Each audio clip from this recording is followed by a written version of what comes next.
to show you how to make these flower bouquet cookies, so stay tuned and I will show you how.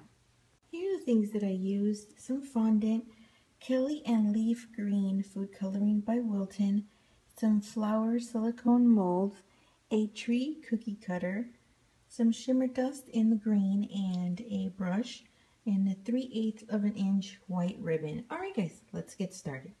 Alright guys, so the first thing that I want to do here is just completely fill out this whole cookie. I did use a tree cookie cutter, and right now it kind of looks like a big stalk of broccoli, but I'm going to see how I can turn this into a bouquet of flowers. But that's basically it. So I'm going to finish up this other one here. Give this some time to dry. Alright guys, one thing I want to do to this cookie, since it's just really plain, I want to add some shimmer dust to it. So this is by Wilton, and it is the glittery one, not the petal dust, which is more flat. It doesn't have any shine to it. This one has some glitter to it, so when you put it on, it'll make it look a little bit metallic, and of course it'll have that shimmer to it. Just thought I'd add some of this on to the background so it wouldn't be so flat, and by flat I mean so matte in color. Just give it a little bit of shimmer and just put it on like that. Now I did give this some time to dry, give it maybe about 2-3 hours, and now I'm gonna go ahead and start off with making the little fondant flowers that I'm going to be using. So I'm gonna move on to that now.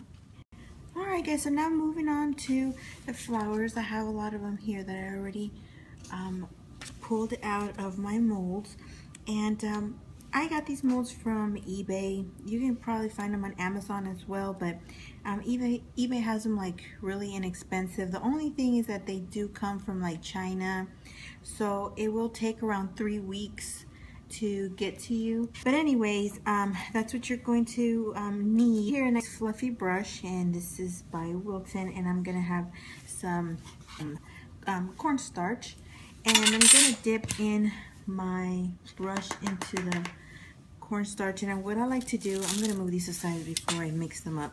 This is the one I'm gonna be using right now, and I'm gonna put some cornstarch inside of the flowers like this. Now I'm using this is Satin Ice fondant, and Satin Ice tends to be very soft. What happens when this fondant is too soft is that when you try to take them out of the mold, sometimes they'll warp a little bit. So if you've seen another video, I believe it was the Eiffel Tower, the Paris Eiffel Tower, I did some bows, and what I did with that mold is I stuck it in the freezer for like 4 minutes. And I do suggest doing that particularly with this one here, the one that has a lot of petals on it.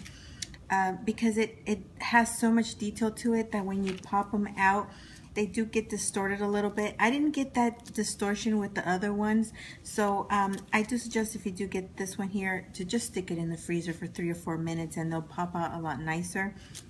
So what I'm gonna do is just grab like a pea size, and I mean like a pea size. Don't go any larger than that, because then you're gonna have to kind of trim off a lot of the excess. So this is just good right here. I'm just gonna dust it with a little bit of that cornstarch so it doesn't stick to my fingers, and then just go ahead and press that in. You see how it went in nicely, and that way you don't have to struggle with taking out extra pieces and all that. So I'm just gonna go ahead and fill all 3 spaces. So normally with the other two, I would just really easily bend them like this and they'll pop right out. But like I said, since this one has quite a bit of detail, I'm gonna stick it in the freezer for about 3 or 4 minutes, and then I'll show you how easily they pop out. So I'm gonna go ahead and stick that in the freezer. Alright guys, so I took it out of the freezer and it's nice and chilled. So very easily just pull back and just bend it over like this, and they come out really nicely, and the detail is in there really nicely. and you just pull them out like this. They should pop out really easily. So that's what I like to do with the ones that have a lot of detail to them. Alright guys, so a couple things here. I have my icing in the thicker consistency, and it's in a different shade than the green that's in the background. And I have a tip number 1, and then I'm going to switch to a tip number 67 by Wilton. That's a leaf tip.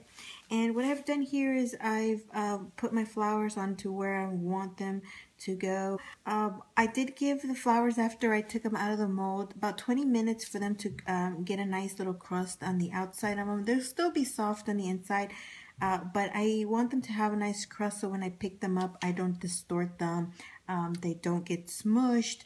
So I do recommend leaving them for about 20 minutes to dry up a little bit. Also, if you are making them in the mold that requires to put them in the freezer, make sure that they do dry before you put them on your icing, or you will damage your icing. Make sure that they come to room temperature and they're dry to the touch, and that they've gotten a little bit of a crust. Do not put them on there directly from the freezer onto your icing, or else the condensation, that moisture, is going to ruin your icing. So what I'm going to do now is I know where I want my flowers, and what I'm going to do is I'm going to set just the bottom ones down, because I want to start off with the ones at the top, because I'm going to bring down my stem.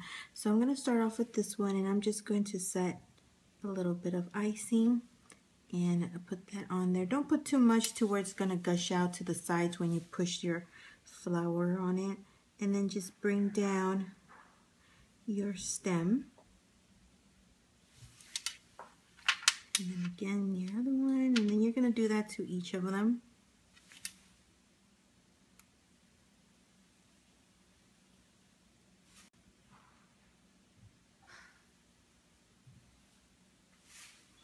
Okay, then go ahead and do the other ones.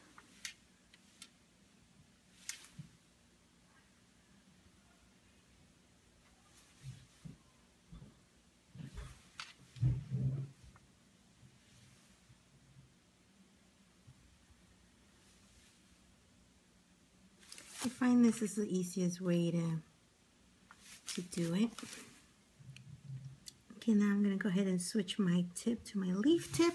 Alright guys, so I switched my tip to number 66. I think I said 67 earlier, but it is a 66 by Wilton.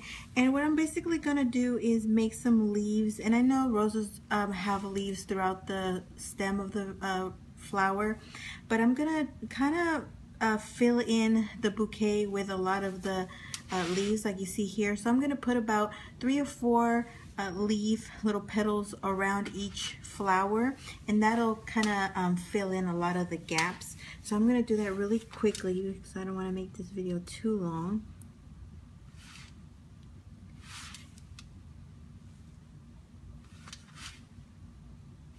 Make sure that you put icing on this where the stem attaches to the flower, so you can hide some of that. You can add like little white flowers just by putting little dots in there to kind of make it look like baby's breath. And that's little white fillings, little flowers, little tiny white flowers. And that's it. So now I'm going to give them some time to dry so I can attach the bow. Alright guys, so now I switched it back to the tip number 1 that I was using earlier. And what I'm going to do is I'm going to set my bow that I made, and I'm going to put it to where I want it. And then I'm just going to add the icing in that spot. And just place it on like that. And that's pretty much it. So I'm going to give this some time to dry, and then I'm going to put them all together because I'm pretty much done. Alright guys, that is all. I hope you like how these little bouquets turned out. They are so adorable. Now you can do these in any color that you like. And again, if you look up the silicone molds, you can choose your flowers. And I think these will be a great little gift for Mother's Day. If you have maybe a sister or an aunt, a grandma, a teacher. Also, I think these will be nice for like a graduation as well. Anyways, guys, I hope you enjoyed this video. I thank you so much for watching. Don't forget to give the video a thumbs up if you enjoyed it. Subscribe if you haven't done so. And I will talk to you soon. Thanks so much for watching, guys. And have a good one.